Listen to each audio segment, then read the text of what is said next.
1924 ये वो समय है जब केरला में एक बहुत बड़ा तूफान आया था। इस तूफान में काफ़ी सारे शहर डूब गए थे और काफ़ी सारे लोगों की मृत्यु भी हुई थी।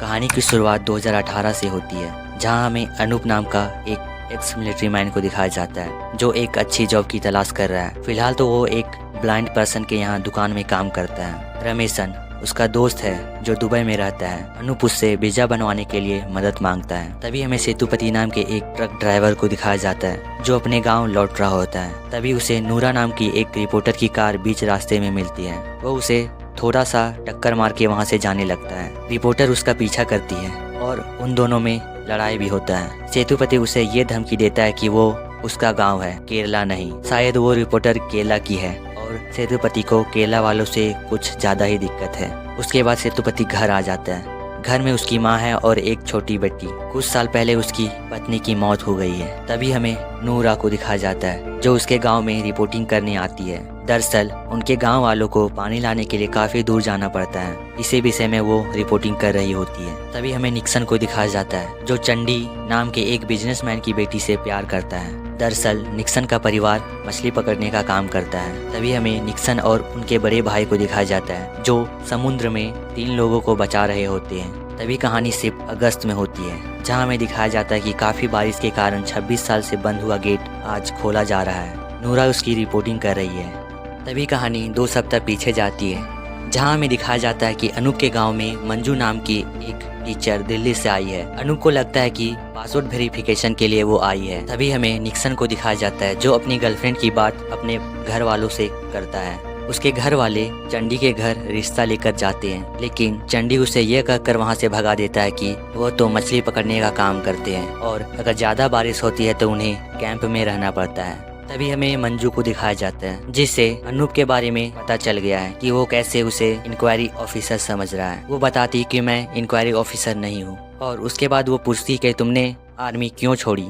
अनूप बताता है कि मैं जब 10वीं पास किया था तो मुझ में देशभक्ति का बहुत जोश था, पर जब मेरे सामने 2 जवानों की मौत हो गई तो मैं ये सब देख नहीं पाया। उसके बाद धीरे धीरे उन दोनों में दोस्ती बढ़ती गई और वो दोनों एक दूसरे से प्यार करने लगे। फिर कहानी 9 अगस्त 2018 में शिफ्ट होती है, जहां दिखाया जाता है कि 2 गेट अब खुल चुके हैं। गाँव वाले ये डिस्कशन कर रहे होते हैं कि पानी उनके खेत तक तो नहीं आएगा। इधर मंजू और अनूप का एंगेजमेंट का डेट भी फिक्स हो गया है। तभी रमेशन की माँ का पैर फिसल जाता है और वो गिर जाती है। उधर सेतुपति का ऑनर सेतुपति से कहता है कि ये बॉक्स उन्हें केरला तक पहुँचाना है जिसमें बॉम्ब थे।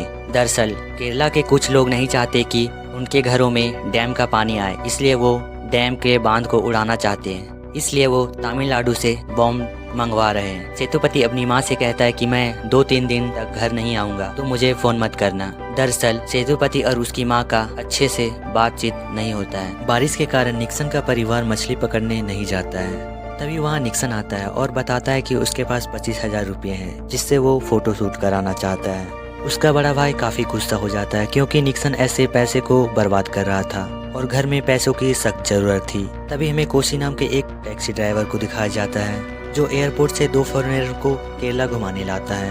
वहीं दूसरी तरफ अनूप प्लास्टिक के पाइप से एक नाव बनाता है और लोगों की मदद करता है। इसमें उसका मदद उसका दोस्त भी करता है जो चंडी का बेटा है। रमेशन अपनी माँ को देखने इंडिया आता है। उसकी फ्लाइट कोची में लैंड होने वाली थी, लेकिन भारी बारिश के कारण कोयम्बटूर में ही उसका फ्लाइट लैंड हो जाता है। उसके बाद वो ट्रेन से अपनी गांव जाने लगता है। ट्रेन में उसे अशोक मिलता है। उन दोनों की अच्छी दोस्ती हो जाती है। तभी हमें निक्सन के परिवार को दिखाया जाता है जो घर के सामान को पैक कर रहे थे। शायद वो वहाँ से जाना चाहते हैं किसी सेफ जगह पे। तभी वहाँ निक्सन आता है और वो उन्हें बताता है कि वो कोची जा रहा है फोटो शूट करवाने के लिए। निक्सन और उनके फादर में काफी ज्यादा झगड़ा हो जाता है क्योंकि निक्सन उनके साथ कैंप नहीं जा रहा था।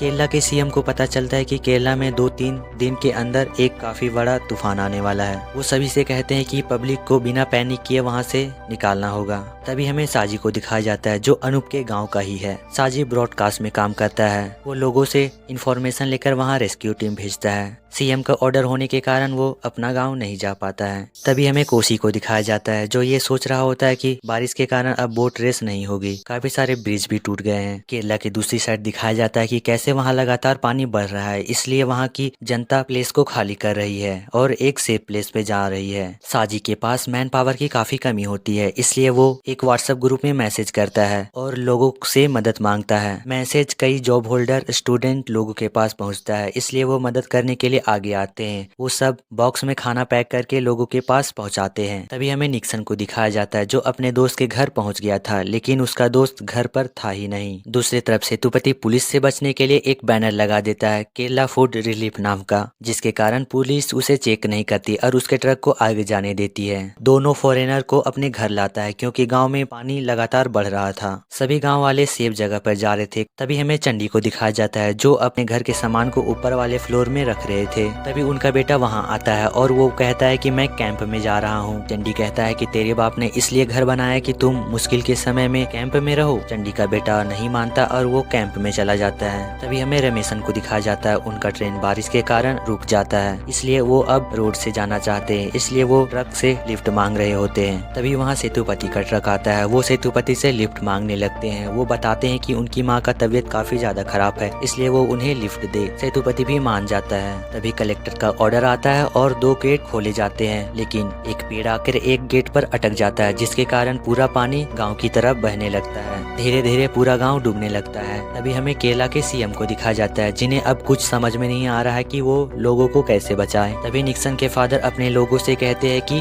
वो अपने बोट से लोगों को बचाएंगे और वो लोगों को बचाने लगते हैं। तभी हम निक्सन को देखते हैं जो अब गांव लौट चुका है और वो भी लोगों की मदद कर रहा है। तभी हम चंडी के परिवार को देखते हैं जो बोट पर बैठकर कैंप में जा रहे होते हैं। चंडी उनसे माफी मांग रहा होता है क्योंकि वो बोट के बारे में भला बुरा बोला था, लेकिन वही बोट आज उसका जान बचा रहा है। तभी हमें रमेशन को दिखाया जाता है जो सेतुपति का फोन लेकर अपनी माँ से हालचाल लेता है। सेतुपति ये देखकर काफी ज्यादा इमोशनल होता है क्योंकि वो अपनी माँ से इस तरह कभी बात नहीं किया था। उसके बाद वो लोग होटल जाते हैं खाना खाने के लिए। होटल के टीवी में वो लोग केरला की हालत देखते हैं। उसके बाद सेतुपति बम वाले बॉक्स को पानी में फेंक देता है। वो नहीं चाहता कि वो लोग बम का इस्तेमाल करें। तभी हमें दिखाया जाता है कि अनूप के गाँव में एक बंदा लोगों को ऑटो में बैठाकर सेफ जगह पे ले जा रहा होता है, लेकिन सीट फुल होने के कारण वो बूढ़े अंधे आदमी से कहता है कि दूसरी ऑटो आएगी, आप उससे आ जाना। उस अंधे आदमी को नहीं पता है कि यहाँ क्या हो रहा है और कितना बारिश है, इसलिए वो मान जाता है। तभी हमें साजी को दिखाया जाता है जो एक हेलीकॉप्टर को अपने गांव भेजवाता है क्योंकि वहाँ एक प्रेग्नेंट लेडी थी जिसको काफी सारी परेशानी हो रही थी। लेकिन जब हेलीकॉप्टर वाले गाँव पहुँचते हैं तो उन्हें कैंप नहीं दिखाई देता है क्योंकि हर जगह पानी ही पानी था। तभी अनूप आइडिया लगाता है और काफी सारे टॉर्च जुगाड़ करके टॉर्च की लाइट को उनकी तरफ करता है। उसके बाद उन लोगों को कैंप का पता चल जाता है। उसके बाद उन लोग प्रेग्नेंट लेडी को लेकर वहां से चले जाते हैं। अनूप इस काम में काफी ज्यादा मदद करता है लोगों को। तभी हमें सेतुपति को दिखाया जाता है जो रमेशन को चिल्ला के कहता है कि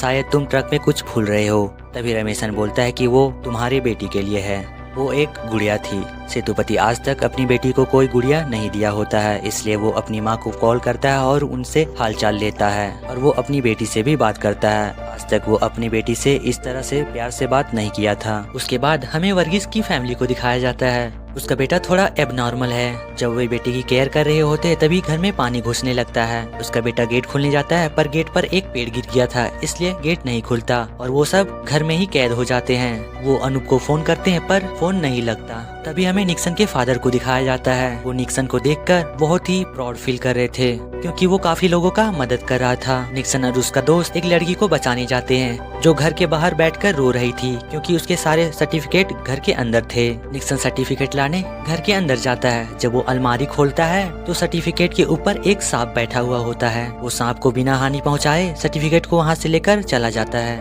उसके बाद मंजू को दिखाया जाता है। मंजू अनूप को बताती है कि कैंप में वर्गीस का परिवार नहीं है। वहीं वर्गीस को दिखाया जाता है जो छत को तोड़ रहा था वहां से निकलने के लिए। जब निक्सन का फादर स्कूल में काम कर रहा होता है तभी उसके ऊपर दीवार गिर जाती है और उसकी मौत हो जाती है। तभी हमें साजी को दिखाया जाता है जो टीवी में देख रहा है कि कैसे उसका घर भी पानी में बह रहा है। उसकी पत्नी और बेटी का भी कोई अता पता नहीं है। वो बहुत बार फोन किया है पर फोन नहीं लग रहा है। ये देखकर साजी काफी ज्यादा टूट जाता है। तभी निक्सन और उसके भाई को दिखाया जाता है उसके पास एक बंदा आता है और उन्हें बताता है कि उसका भाई का घर मिट्टी का है। उसका भाई का भी कोई अता पता नहीं है। निक्सन अपने फादर की मौत से काफी ज्यादा दुखी होता है, फिर भी वो उस बंदे की मदद करने के लिए उसके भाई के घर के पास जाता है। और उसके भाई का घर का कोई अता पता नहीं होता है, उसका घर ढह जाता है। लेकिन बंदे की भाई का परिवार अभी भी जिंदा होता है। वो सब काफी परेशान होते हैं कि आखिर यहाँ से कैसे निकले। उनकी बेटी भी काफी ज्यादा रो रही होती है। किसी तरह से निक्सन उन लोगों को भी ढूंढ लेता है। तभी हमें वर्गीस की फैमिली को दिखाया जाता है।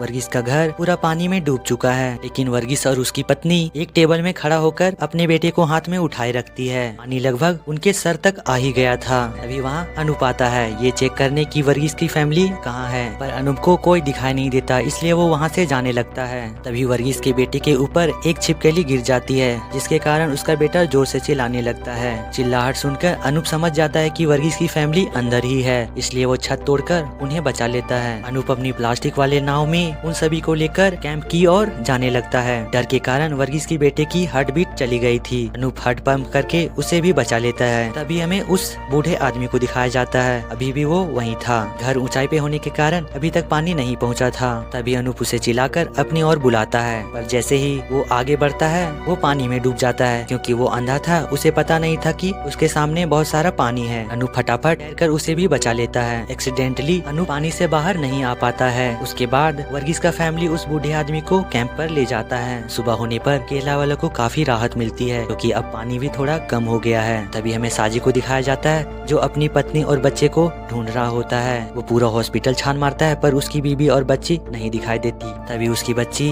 पापा पापा बोलकर उससे लिपट जाती है। वहीं हमें कोसी को दिखाया जाता है, जो दोनों फॉरेनर को मछली का कड़ी बनाकर खिलाता है। उसके बाद उसे जब एयरपोर्ट छोड़ने जाता है तो वे सभी इमोशनल हो जाते हैं। वहीं हमें निक्सन को दिखाया जाता है, जो अपने भाई के कामों में हाथ बटा रहा होता है और वह फोटो शूट भी करवा लिया है। तभी हमें उस अंधे आदमी को दिखाया जाता है, जो अनूप के कब्र के पास बैठा हुआ होता है। मंजू भी अनूप की कब्र देखकर काफी ज्यादा इमोशनल हो जाती है। प्रत्येक दिन अनूप के कब्र के ऊपर कोई न कोई फूल चढ़ा कर जाता है, क्योंकि अनूप ने काम ही ऐसा किया था। दरअसल जब अनूप ब्लाइंड आदमी को पानी में बचाने के लिए जाता है तो उसका पैर दो पत्थर के बीच में फंस जाता है और इस तरह उसकी मौत हो जाती है। इसके साथ ही ये मूवी यहीं समाप्त हो जाती है। अगर वीडियो अच्छी लगी हो तो चैनल को सब्सक्राइब और वीडियो को लाइक कर देना। हम मिलते हैं अगले वीडियो में।